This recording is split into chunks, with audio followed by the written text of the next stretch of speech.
So guys, ito, tuturuan ko naman kayo ngayon guys kung paano magbasa ng odometer. So, minsan pag pupunta tayo ng pagawaan ng sasakyan, pupunta tayo ng pagawaan ng motor, pag bumibili tayo ng langis guys, so minsan nirekomenda nila every 1,000 kilometers, kailangan magpalit ka na ng langis mo.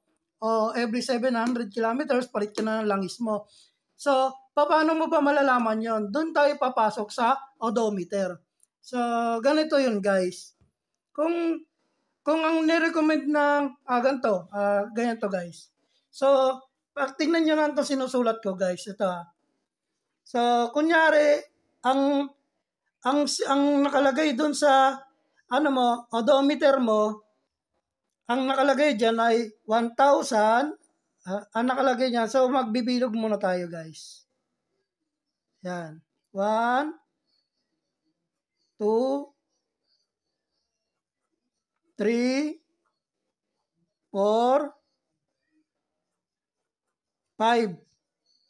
So, 5 box. Ganyan, kunyari, 5 box yun nandoon sa may odometer mo. Ang nakalagay dyan na 1,990.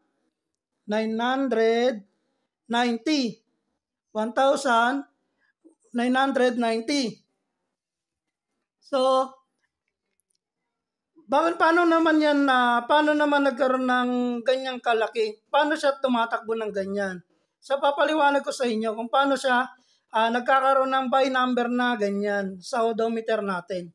So, sundan nyo lang to guys. Dito sa isang unang number na to, ang laman niyan ay 0. Ito yan. So, isang box, may isa pang box, pangatlong box, pangapat na box, panglimang box.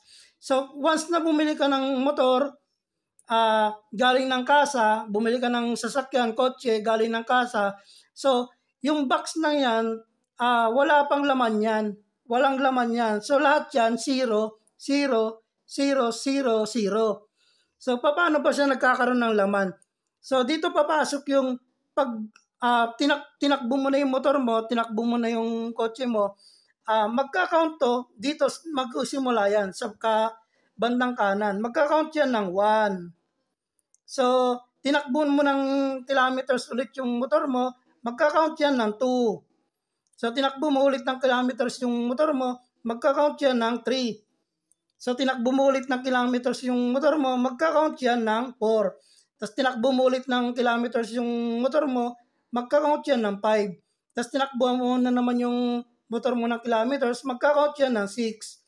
Tinakbo mo na naman yung motor mo ng kilometers, magka-count yan ng 7, 8, at 9. So, ang box na to, pwede mo bang ilagay yung number 10 dito, 10? Hindi po pwede mong ilagay yung number 10 dito, guys. Kaya ang mangyayari ngayon, yung last part na number 10 niya, so, magiging 10 to. Ayan, magiging 10. Ngayon, ang gagawin mo dito, ima-minus mo. Minus 1. Ayan, minus 1. Ngayon, yung 1 dito, mapupunta dito. Dito papasok yung 0. Yan. Papasok dito yung 0. Bali yung, kasi binawasan mo siya ng isa, kaya babalik siya ulit sa 0. Mula sa 9, tapos naging 10. Ngayon, ito na yung 10. Tapos yung minus mo na 1, dito mo ipapasok sa pangalawang box. Ngayon, magiging na siya, 10 na siya. Magiging 10. Ngayon, papaandarin mo ulit ng motor mo, yung gulong mo, magkakount ulit yan ng 1. Yung 0, magiging 1 ulit, magiging 2, magiging 3, magiging 4, magiging 5, magiging 6, magiging 7, magiging 8, magiging 9, babalik ulit siya sa 10. Ngayon, yung 10 na yon, magiging 0 ulit. Ito naman, magiging 2. Yung 1 natin dito, magiging 2. Yan, magiging 2 yan dyan guys. Magiging 2 yan. Tapos, magka-count ulit yan dito. Back to ulit na 1, 2, 3, 4, 5, 6, 7, 8, 9, 10. Aabot ulit siya ng 10. ang back to 0 ulit yan. Ngayon, ito, magiging 3. So, lagay muna natin 1, 2, 3. Magiging 3 na siya rito. Yan, magiging 3. Tapos, so back ulit. Paandarin mo na ng motor mo. 1, 2, 3, 4, 5, 6, 7, 8, 9, 10. So, another ulit, back to 0. Ngayon, magka-count ulit yan ng 4. So, sundan nyo lang to guys ha. Kunyari, ang nirecommend ng mekaniko nyo, 700 odometer, 700, palit ka na ng langis. So, yan. Paano natin makukuha yung 700? Dito tayo babase. Yan ha. Panoorin nyo lang to guys. So, balik tayo sa 0. Paandarin mo ulit motor mo. 1, 2, 3, 4, 5, 6, 7, 8, 9, 10. Then, pagdating ng 10, count to 0, yung minus 1, babalik, pupunta rito. Same process, ganun ulit, 0, hanggang makuha mo yung 6, 7, 8, 9. So, umabot na siya ng 9. So, ngayon, tatakbo ulit itong nasa may kanan na number, takbo ulit siya. 1, 2, 3, 4, 5, 6, 7, 8, 9, 10. Ngayon, yung 0 na yon pupunta rito. Ngayon, ito naman, yung pang 10 neto, dito na pupunta.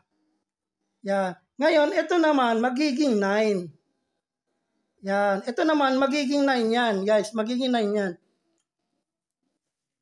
So, ang mangyayari ngayon, edi 9. Edi magiging takbo ulit siya. 1, 2, 3, 4, 5, 6, 7, 8, 9, 10. Ngayon, yung 0 nyon, magiging 0 na to. Back to 0 to, ito, yung may negative dito na 1, mapupunta rito, yan ay magiging 1. So, nakuha na natin yung equivalent natin na 100 odo, nakuha na natin. So, nakuha na natin 100 odo. So, aandar ulit to, 1, 2, 3, 4, 5, 6, 7. Guys, ito lang yung umaandar. Pag na-hit niya yung number 10 dito, papalo rito, tsaka ito magkakaroon ng number. Ngayon yung number dito, pag umabot ng 10, ipapalo niya rito. So, under yan, 1, 2, 3, 4, 5, 6, 7, 8, 9. Tapos yung last part niya na number 10, so magka-count yan dito. So, 10 minus 1, magkakaroon siya dito ng 1. So, ayan na, 1 na siya. So, yun ulit, bandang kanan ulit tayo. Bilang ulit tayo ng kanan, hindi po itong maandar hindi po yan umaandar. Ito ang nagpo-proceed ng number para ibato rito. Yung number dito na sumobra, ibabato niya dito. Yung number na sumobra rito, ibabato niya rito. Ngayon, magkakaroon tayo na 1, 2, 3, 4, 5, 6, 7, 8, 9. Ngayon, tumakbo ka ulit. Nakuha niya na yung 9. Takbo ka ulit. 1, 2, 3, 4, 5, 6, 7, 8, 9, 10. Kakount siya dito ng 1. Tapos na-hit niya yung 9. Ngayon, tatakbo ulit siya. Kakount ulit siya ng, ng 10. So, yung 10, papalo rito. Tapos tatakbo ulit siya. Manadagdagan to ng isa. Kasi hanggang 9 lang to eh. Dadagdagan ulit siya. 10, 1. Hanggang mapunta siya rito ng 1. So, ayan na. Nakuha na natin yung 1. Puro 1. Ayan, nakuha na natin. Hanggang makuha mo yung 1, 2, 3, 4, 5, 6, 7, 8, 9. So, ayan na. Nakuha mo number 9. Ngayon, tatakbo ulit siya hanggang makuha mo yung 700. Dito napapalo yung 700. So, ganun lang. Kanan, 10, papalo rito. Tapos yung number na sumobra rito, kakount ulit siya, 10, tapos papalo rito, hanggang makuha mo yung 700. Ngayon, pag nagkaroon na sila ng 700 dito, tsaka ngayon, mo papalitan yung langis mo. Tsaka mo to papalitan yung langis mo, guys. So, ayun lang, ganun lang guys yung niya, yung takbo ng odometer. Makikita mo yan sa speedometer. So, nandiyan nakalagay sa screen ko kung paano siya tumatakbo. So, yan lang guys. 700, 00, yan lang guys. So, yan lang guys. 1, 2, 3, bandang kanan. yung number 10 niya, 0, pupunta rito, equivalent, yung negative 1 nito, yung plus dito, negative plus, pupunta rito. So, ganun lang siya guys.